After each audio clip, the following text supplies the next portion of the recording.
for tonight is DeMoss. He hails from Kunia, like somebody.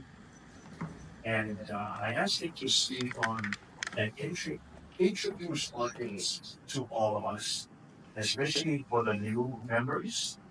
And for us old members, I always learn something from every class that I attend or every meeting that I attend.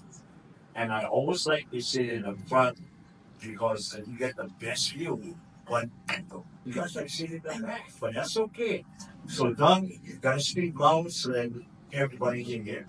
Okay? Now Doug, I don't know how many years, but he's been growing orchids for years and years and years. He has his own nursery now, but he worked for Warren's Nursery in New way back. So he and his wife worked there, I believe. That's how she became the best repotting person. Okay. Doug likes to surf, but tonight he's going to introduce orchids to all of us. Okay, Doug, come on out.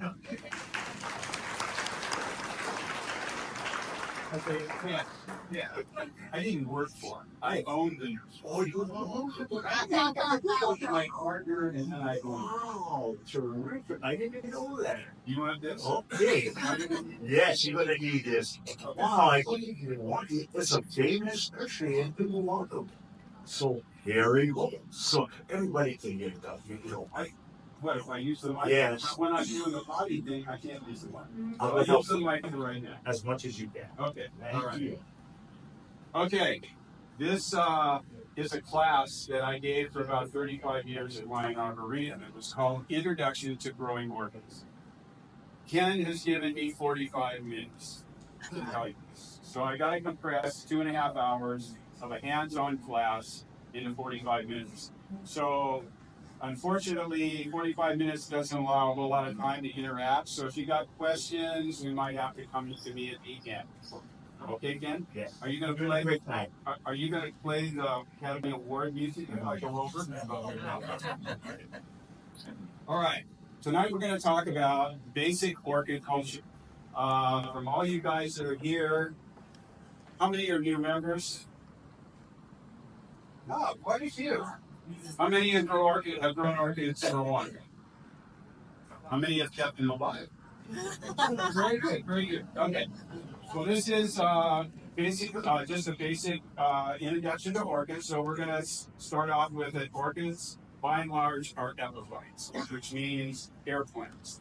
They don't grow in dirt. Even the terrestrial orchids will grow in a mixture of leaf mulch and leaf litter. So they need air at the roots. So that being said, you have two different types of growth for orchids. One is Sympodial. Sympodial means that the plant grows straight up and very rarely grows a cakey. The other type is Sympodial. Sympodial is probably has the most variety of orchids. They grow across the branch. They make growth, they grow flowers, then it makes a new cakey from the old flower growth. And it creates what's called a rhizome. It's a little path of the old flowering plants and the new flowering plant. They both have the same problem. They grow out of the pot. One walks across and gets out. The other one grows so tall and that it doesn't have very many roots in contact with the media. It kind of goes downhill and it's not really happy. So these two types of growth are going to determine pretty much how you transplant.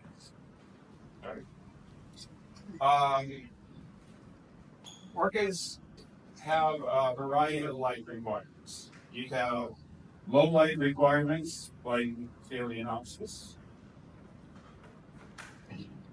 which would be this. Probably the most common orchid growth. And then you have higher light, which is Vandas and Capas. Now, where you look at about, my nursery is under 60% shade overall.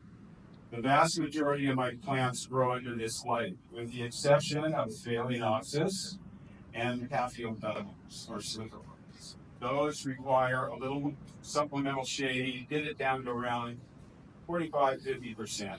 But you can always go by leaf color. If your leaves are dark green, they're usually not getting enough light. But then if they become too yellow, they're usually getting too much light. So what you try to go for is like apple green. Apple green means they're getting the optimum amount of light. Now, if you put your Phalaenopsis next to your Vanda in the same light, depending on if it's high intensity or low intensity, one's going to let it, the other one's not. One's going to be happy, the other one's not. So you have to realize when you buy your orchid, what type of light you're going to put it under. Whether you're going to give it heavy shade or more light. Watering. Probably the most asked question. When do I water my orchid? When it needs it, unfortunately. And that's something that you're going to have to learn. Orchids are created, these epiphytic orchids are created with cells in their roots because they're usually growing mounted in nature like this. They actually use their roots for photosynthesis. And some orchids, especially species orchids like this, oftentimes will not grow in a pot, at least without any medium. You can put it in a pot with no medium, it'll grow all right. But mostly they have to be mounted. And this is because they use their roots for photosynthesis.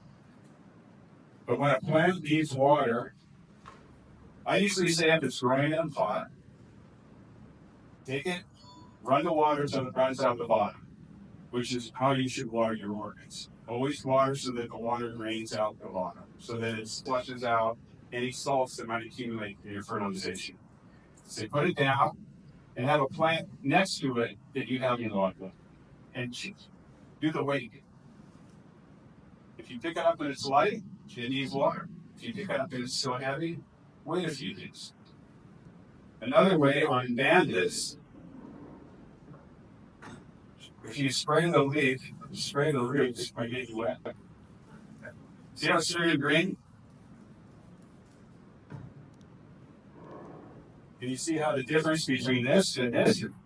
That's because these roots have cells that are going to take advantage of every little mist that comes down the valley.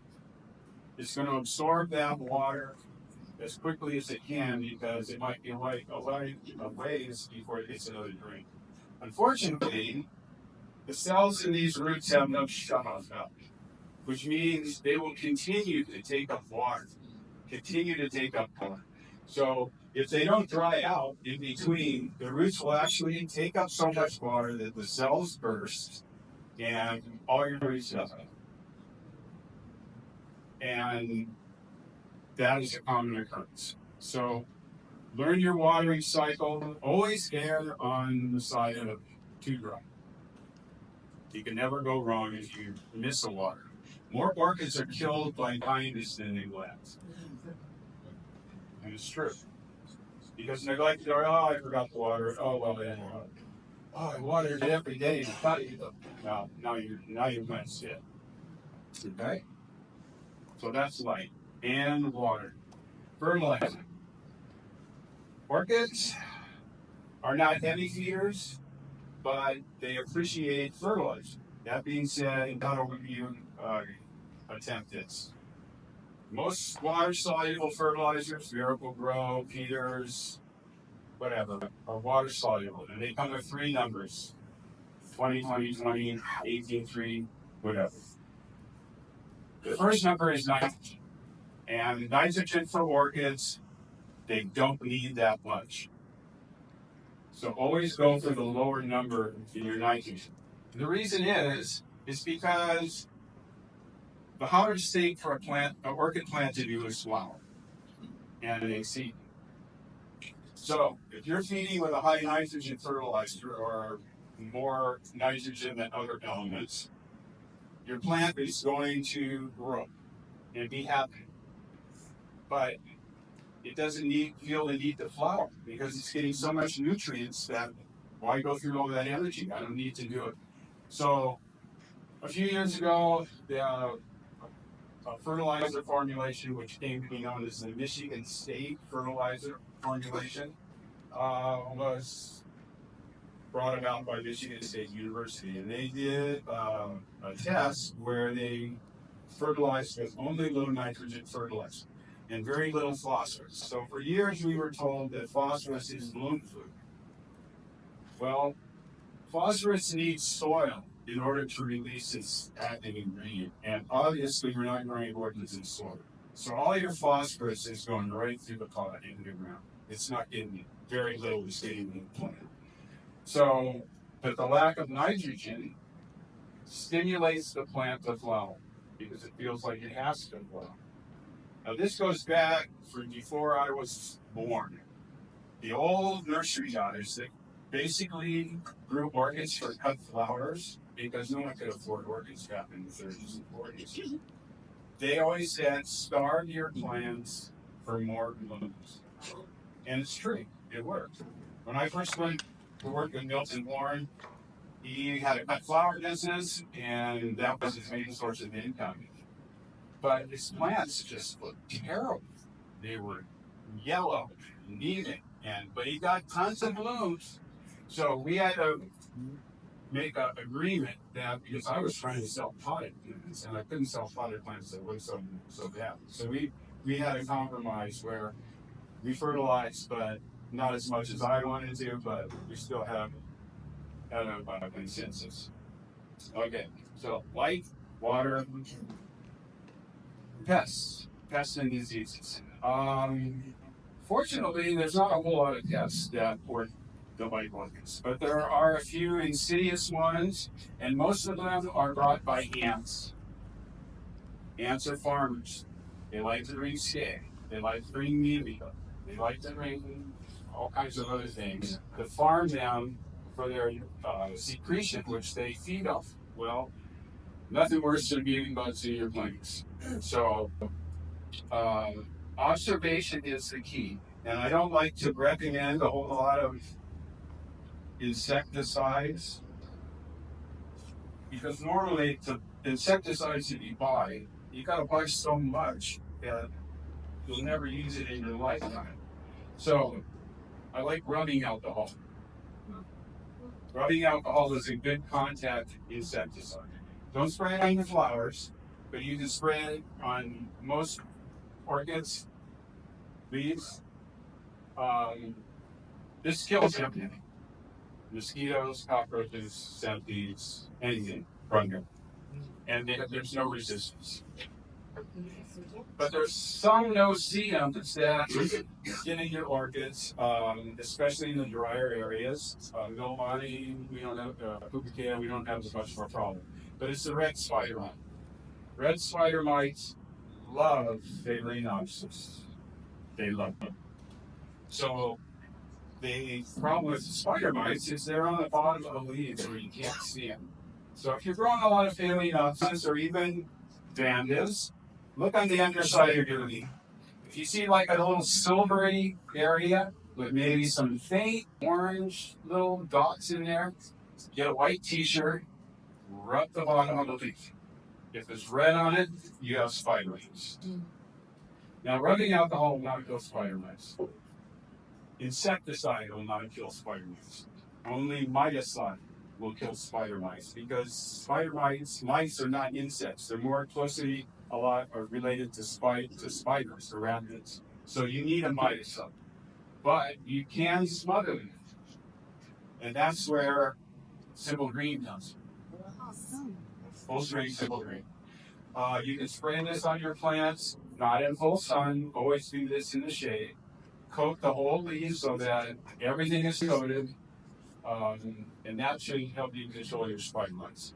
Horticultural spray oil is better than Simple Green. You can buy that in pretty low amounts, about a tablespoon in a gallon. That's horticultural spray oil. There are some insecticides, or one particular insecticide is a pyrethrin. A pyrethrin is a well, depending on the concentration of pyrethrin, 5% is organic, 6% is not organic. So, but it's made from crushed chrysanthemums. So it's a really good insecticide. Insects do not develop a resistance to it. The only problem is that it breaks down very quickly in sunlight. So you have absolutely or little or no residual effect. I've been trying to use a stronger pyrethrin I'm a certified arborist. I've been fighting the coconut rhinoceros beetle for the last 2 years. And we're trying to use a contact spray of pyrethrin. Well, it knocks it down. But, 2 days later, you can have the deal in there because there's no residual. But anyways, pyrethrin is very good. And it's exceptionally good to spray for thrips. Now, thrips are a little another tiny no-see-um that loves to get in between the petals of your flowers or on the edges of the flowers. They're very small, very thin, and they will jump if you see them. But they're little black. Good thing they're black because you can see them on your flowers. Pyrethrin spray on especially cat-bed flowers, but really any orchid flower is very safe. And I've been using this for 30 years. It's called, you can get it at any egg supply, nutrient egg, brewer. It's called pynorm. No, pyronorm. Pyronorm. It's a pyrethrin. And you use it at a very low dosage, but it keeps really well as long as you keep it in the shade, or you can go together and buy some of this. But this is another semi-safe when you're not using more harsh chemicals. If you get really far into it and involved, Merit 75 is another systemic insecticide that works really well, and Safari, which is another systemic insecticide. Now, a systemic insecticide will turn the sap of your plant temporarily to poison, so that when the insect feeds on the plant, he dies. And this is what we're using for the rhinoceros beetle exclusively right now. It's a form of Merit 75. It's imidacloprid is the chemical. But it lasted a coconut tree for almost a year. And the coconut feeds on the beetle and he dies. Or feeds on the coconut that's been treated, he dies. Okay. So, insecticide. What else? There are some bacterial rots that will get on your orchid leaves. They're usually, actually this right here is a bacterial rot. It isn't very aggressive. It's a black spot that usually has some yellowing around it. This, I don't concern myself with too much. It's not very infectious, but there are some that are. The worst one is a watery gray spot that will form on your leaves, especially Phalaenopsis. If you look on the top, it'll be kind of a gray color. On the bottom, it'll be wet with little beads. Those are the spores. The simple green will stop it from flowering and spreading, but the best thing to do is to cut it out and just make a little around the edge of the infected area into the green part of the leaf, cut around, pull it out, and spray the top and bottom with rubbing that ball. Okay. Where are we at? Any questions? We're rolling pretty good. What's that one called that he's talking about? Which one? Bacterial, the gray one? I think it's Pseudomonas. I didn't know I was going to be tested on. It'll get on your patio and then you just got it. So you be very careful. No, it will. It can, and it will. Okay. So, that's pretty much culture. Oh, yeah. Okay, sanitation is part of this bacterial rot problem that you might have. And when we talk about sanitations, as the orchid grows, it will lose its old leaves, um, uh, and those in turn will be a vector for bacterial rot. So take off your old yellow drying leaves. Be very careful not to pull, especially if there's roots at the base. Get a sharp knife and kind of cut it off, or scissors. But now we're getting into. Did that cover it? Y'all said if you come, something did. Instead of like just do. You're ahead of me. See, you always get ahead of me. Every time I talk here, you jump ahead of where I'm headed. We're gonna go. I still can part you. Okay. Um, we have our sanitation, but is there anything else that people have a question? Yes. When you're talking about water soluble and fertilizers, Yes. talking about numbers, you said nitrogen should be low, Right. and the second number for Phosphorus should be minimal. It's irrelevant. But if it's there, it's not going to hurt. It's just not going to do anything. It's just going to run through your pot and onto the ground. And is there a third number that? Potassium, and that's the third number. It's almost like a trace element, and it's really irrelevant. Mostly you can buy any fertilizer. Just look for a low 10 or even less. Okay. Yes. Talking about you dilute that? No, you're not diluting straight. You can use there's 70% and there's 90%. I think either one's good. What's that nitrogen peroxide? I'm not sure hydrogen peroxide really does anything. I'm not. Anything else? Do you dilute your simple green? No, I don't dilute it. Straight. There's a rumor that Simple Green was originally formulated as an insecticide, but the EPA requirements were so stiff for the insecticide, they made it a cleaning product. Go figure. Okay, so we had a different. This is one cat. This is a cat plant, which grows just like an andronium, but you also have the Oxidinate, which is this guy. But he still has Sympodial growth. You just have to look really hard to find the right something. He will continue to make a new caving, so this is the same growth type as a Cattleya or an andronium. Okay, so now we get to the fun one. We're going to do a potting demonstration quickly because that's pretty much what the difference is.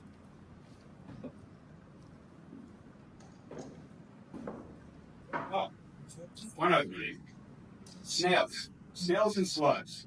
You are creating an ideal house for snails and slugs with an orchid pot. They love it.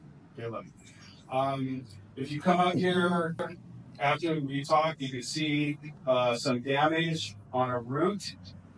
A couple roots that I have that have a little bit of snail damage. This one has some snail damage too. If your next new root is coming out and you see a little chew, that's usually a bush snail. There's another couple other snails. One of the bush snails are very tiny.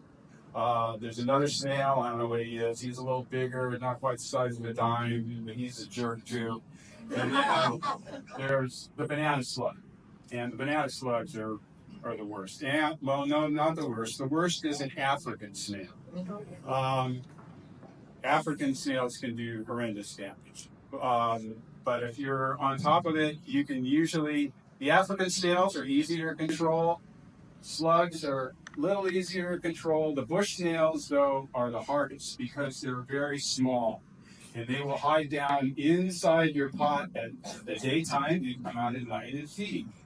So there are a few different types of snail baits commercially that you can buy. I prefer Metalda, which is one of the oldest cornmeal. This isn't cornmeal. And the reason I like it, if you come up and see the consistency of it, it's almost like crushed pepper. When you sprinkle this on the top of your orchid pots, it percolates down very easily. It gets down, and it's pretty water resistant. So this is one of the tests that we forgot. Snail snails. Do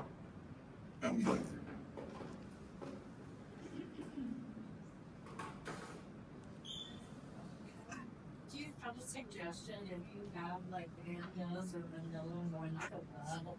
I have vanilla that's just putting out a nice big leaf and it just got pinched. Like, would you spread? Sure. I mean, obviously I can't do it. Prophylactically, yeah. But if you sprinkle it at the bottom, that'll get it eating down there before you plant it. Okay. Okay. All right, Ken, I'm gonna have to put the mic down. Can you guys hear me? You can't hear me. Yeah. Okay.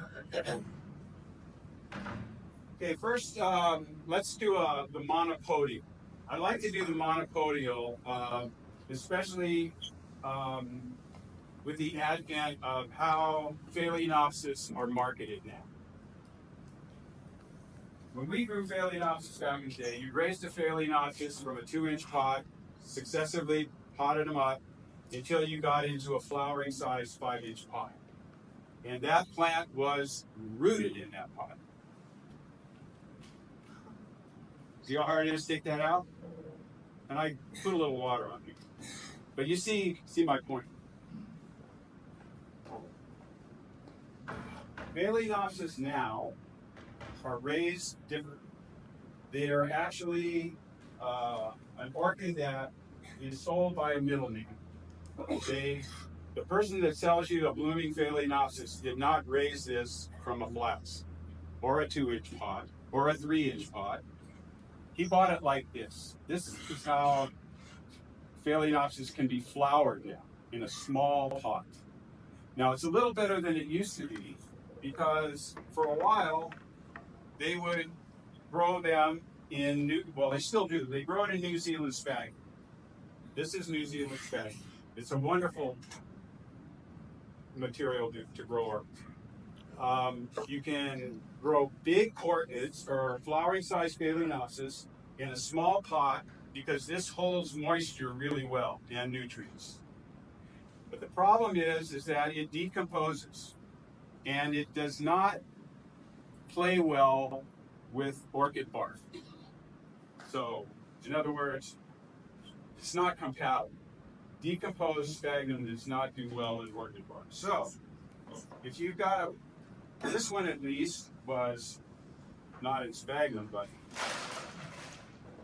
this one couldn't go either.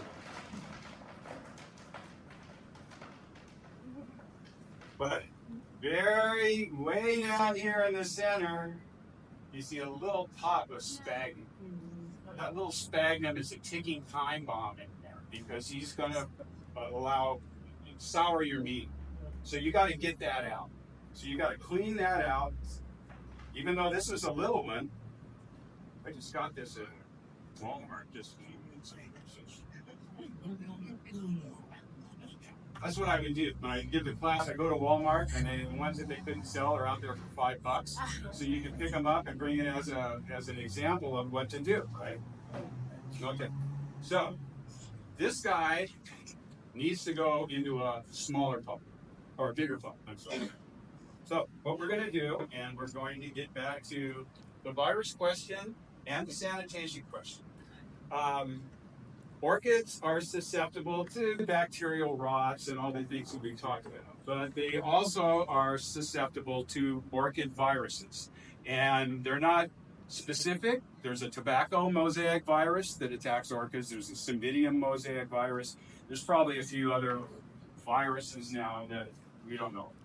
Anyways, the main way that viruses are transmitted plant to plant is from unsterilized cutting tools. So, in between every plant, I know we've been to Scott Minamura. He has a big elaborate thing that he does with newspaper and all that kind of stuff. I don't have time.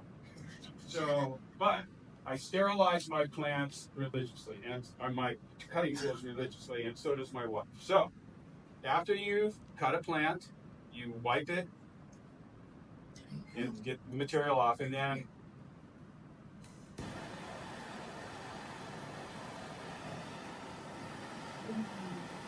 now you don't have to melt the handle off, but you do want to get have all of the plant material that might have been left on there to evaporate or be cooked off.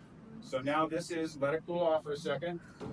Now, since the monopodial orchid is trying to grow out of the pot, we want to stick him back down inside so that he has room to grow up. Now, oftentimes, and this is an example of how sometimes you get a bigger Phalaenopsis plant. They will pot him into a bigger pot, but still, that's what's in there. So, you want to take this guy out. Well, we're not going to. But anyways, you see what we're doing. Now, they use a mixture of blue rock and bark, which is good. There's nothing wrong with that. But the blue rock is in there to keep it from tipping over. And you pretty much got it in a decorative vase, right now, right? So, but we want to get it back down inside. So in order to do that, we're going to have to eliminate some of this root mass. So here's your pot. You want to get him down inside so that, did you notice on the one okay. Did you notice how this Phalaenopsis, when I took it out, it was at level with the rim of the pot?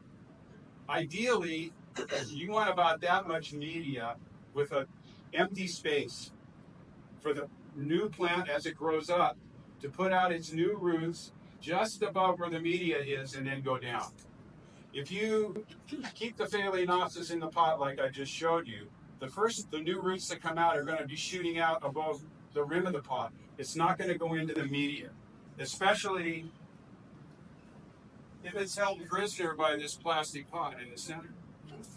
Okay, so this guy has got to come out of this plastic pot, and we'll do the same thing to this one when it's done flowering. And we're going to do to this guy that's done flowering. So first thing you do is cut off this old spike because we don't need it. Phalaenopsis will regenerate on old flower spikes. You can get a second or a third flower. It takes a lot of energy out of the plant though. So I would recommend if you want to get a secondary flowering, okay, but don't let it go any farther than that. By the summertime, you should have your flower spike cut off. So now what we're going to do is we're going to give it a haircut. Be brutal, not a puppy.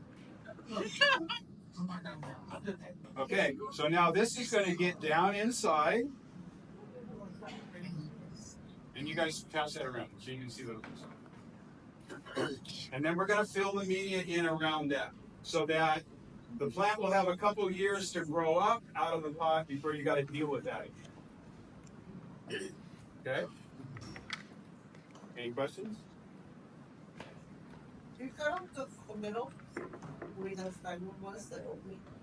Did I? This one didn't have it. No. There was something I needed to do. Oh, no, that little guy. Yeah. No, I think he's still in there, but I pulled the sphagnum out. So it's got that little, one of those little netted pots. Yeah. Main thing is you get all that sphagnum out. So that it's clean. Ideally, you would do what I just did. Take it to the hose and give it a good drink. Even with a nozzle on it. So pulling over that.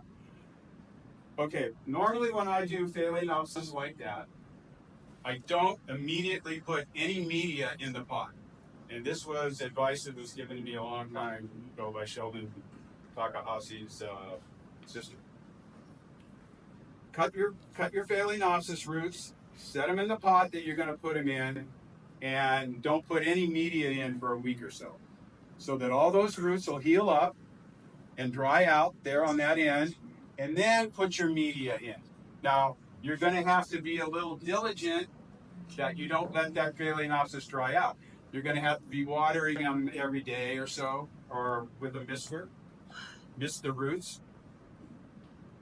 But that is a good technique for Phalaenopsis, to do the to let the roots dry out before you put a lot of media in. Now, what kind of media do you want to put? Okay, you've got options. We've seen medium orchid bark and blue rock.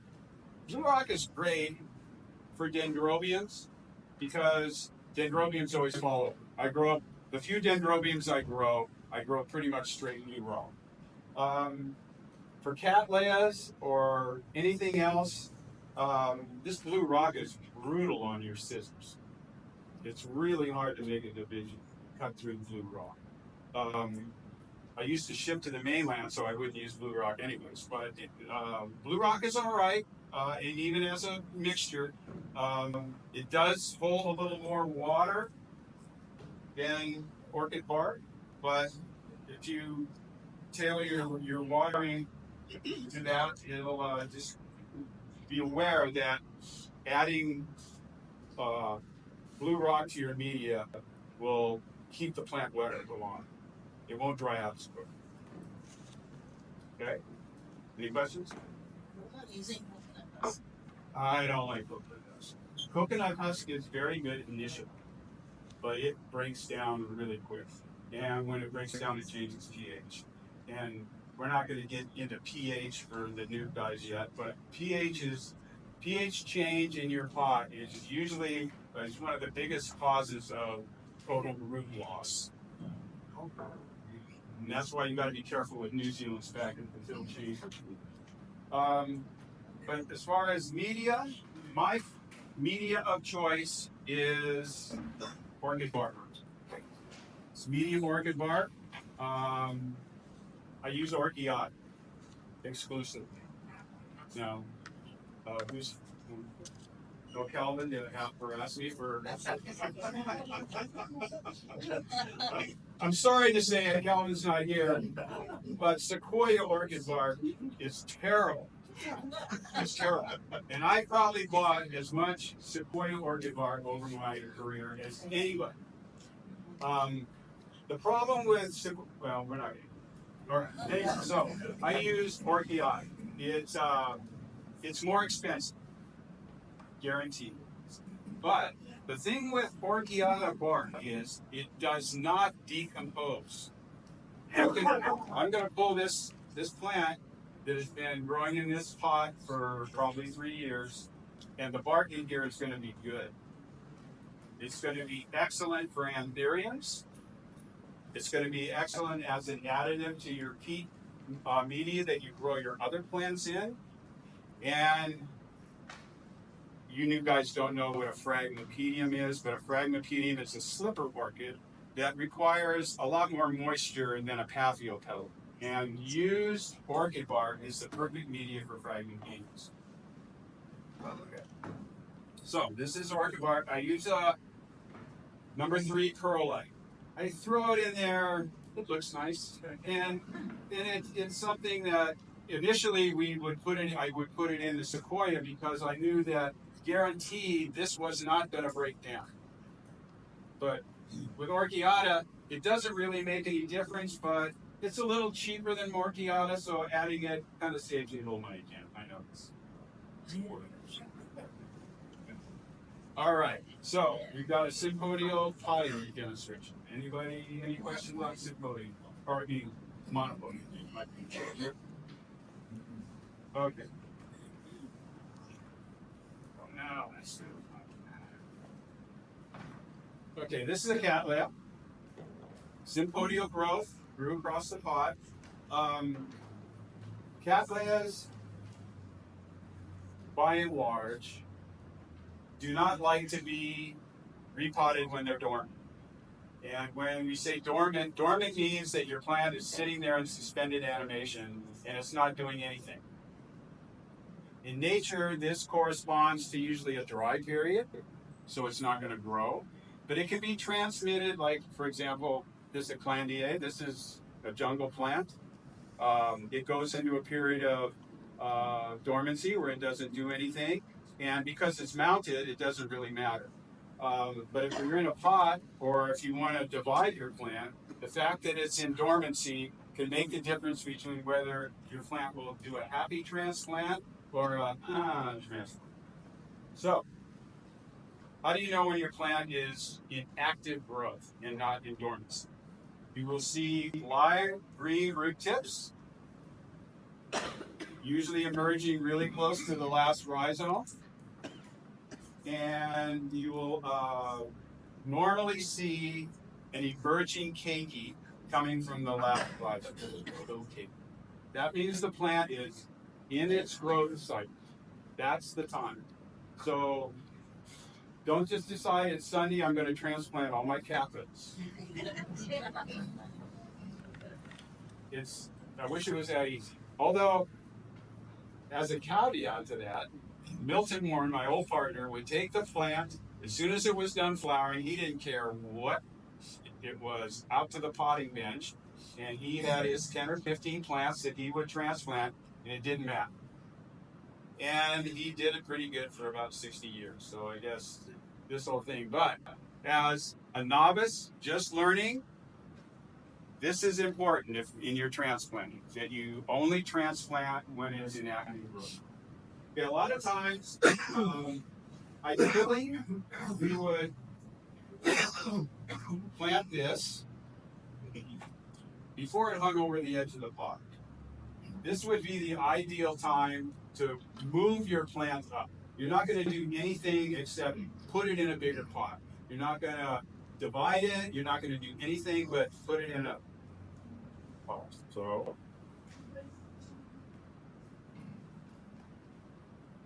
that works.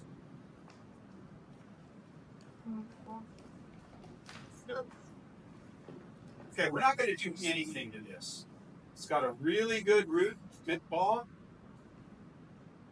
nice and tight, no dead roots. How do you know a dead root from a live root? Okay, live roots have this whiteness to it. Remember when we sprayed it with water? They change color. Light, firm pressure to the root. And for guys, this doesn't mean, it means firm pressure. If it squishes, it's no good. So cut it back to where you get a firm green root or you don't have any squishes. Okay. So this plant is going to go from a 4-inch into a 5-inch.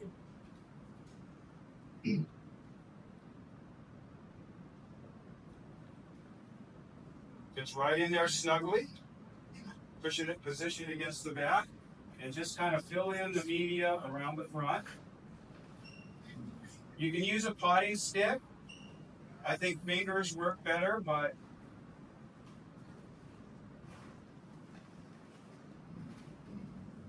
firm pressure, and when you're putting media in, you want to use a motion that kind of goes towards the center of the pot, kind of like this. That's forcing the media into the center, and firm pressure, and if all goes well.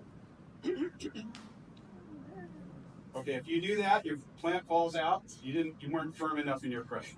You need to go back and put a little more oomph into it. Okay, so that's the easy one. This one's going to be a little more work. Yeah, a lot of times you miss it, like I did here. Now the roots have grown over the edge of the pot, and what you do is you get them wet. And this is a lab tool. This is lab spatula. You can get them online. They're not very expensive. They're stainless steel. They can be sterilized. And they are the best thing to pry roots off the pot without damage.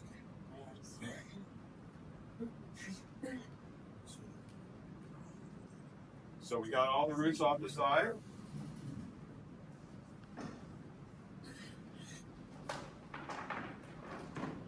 And here is 3-year-old Orchidia bar. Doesn't look that much different than the new stuff. Okay, we're gonna try and stick this right back in the pot he came out of. I don't recommend putting a plant that you're transplanting back in its original a pot that wasn't its original pot. So if I pull it out and I see that the media is good, I will reuse the pot to transplant. So on a Sympodial plant, you're going to try and get 3 viable bulbs, hopefully with a leaf on it. But you can have one that doesn't if you can't get 3, but try to get 3.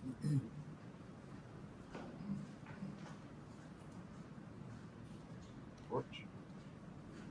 Okay, torch.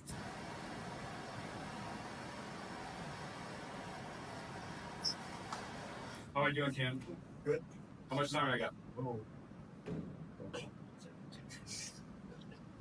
5 minutes. 5 minutes. 5 minutes. Okay. Pressure's on. I'll start playing the music. Cut this back.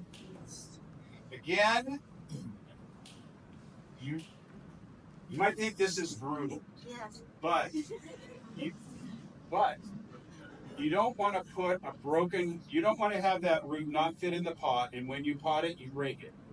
If you break that root, then it's going to be decomposing in your nice, fresh orchid media that you put in here, right? So better to eliminate that problem right off the bat. So here we go. Now we can get one more, I think.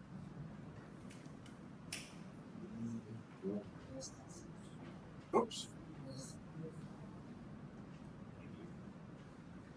Okay, all these roots look pretty good. Now, if I was at home doing this, I would. See how?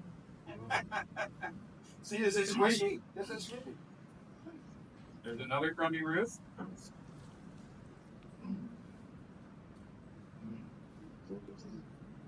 Okay. Yeah. This guy's gonna go back right into his same pot.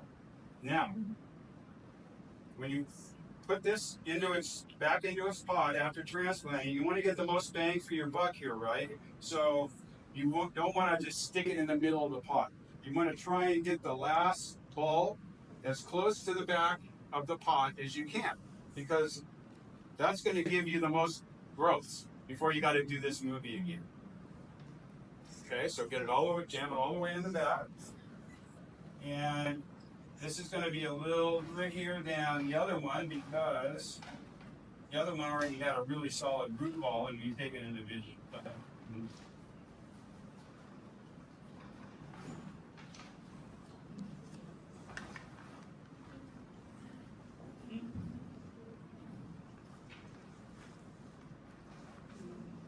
So when you're done with a cattleya or a dendrobium, unlike a phalaenopsis, because this is a different type of growth, you want your media to come out just about even with the top of the pot.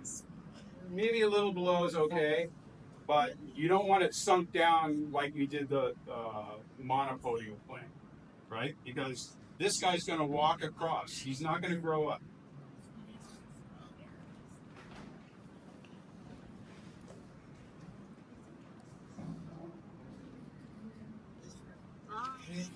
Fair. Could you use Yes, a bigger pot? Pardon me? Could you use a bigger pot? No, not when you're going to just plant 3 bulbs. I usually like to have, if this had been a bigger plant like the first we did, and I wanted to move that into a bigger pot, I would do that.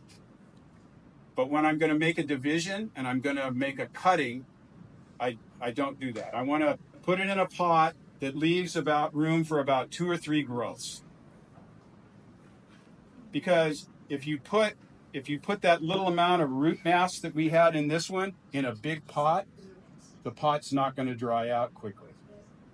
So you want to go, it's really important that you go wet to dry. Feed your plant air, along with all the other stuff you're going to do to it. feed it air, because if you don't get air to those roots, they're going to suffocate, or they're going to be sitting in a media that's constantly moist. And remember, we talked about the roots assimilating water with no shutoff valve. Well, that's what they're going to do. So you stick it in too big a pot, and then you wonder why it just muck it, because it's too much. It's too much. Little is better. Increments are better for orchids. Okay. All right. I think my time limit's up. Any questions before he yanks the cord? Yes, sir. Oh, it's just a term. Okay, it's.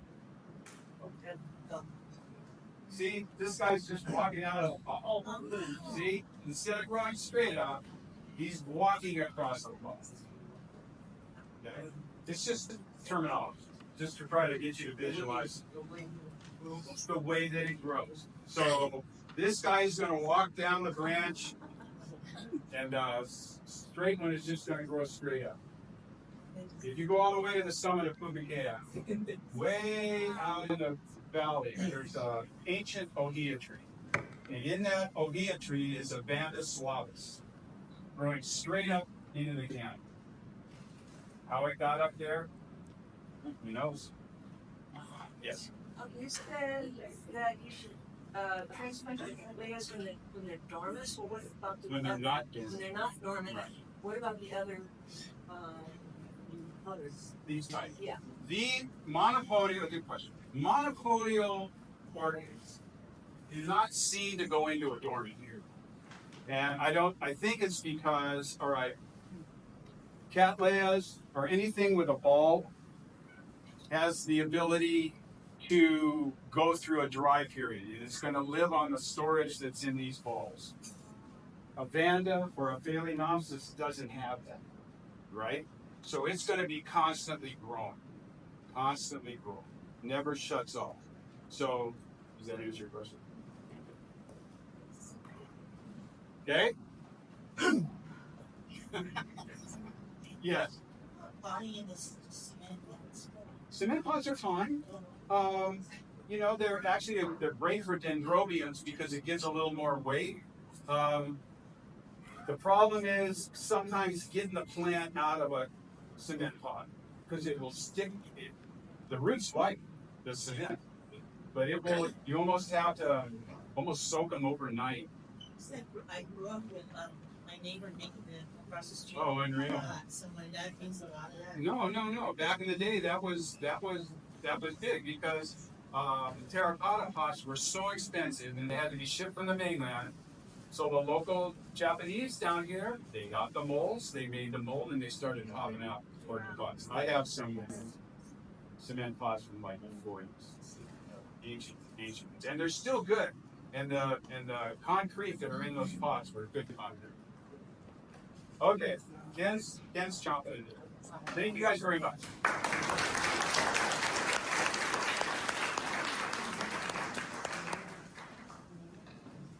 You know why we had him come tonight. We all need refreshers. Let me speak as I listen to. And every time I listen to someone, I either hit something in my memory bank or I learned something new. Okay, we'd like to thank all those of our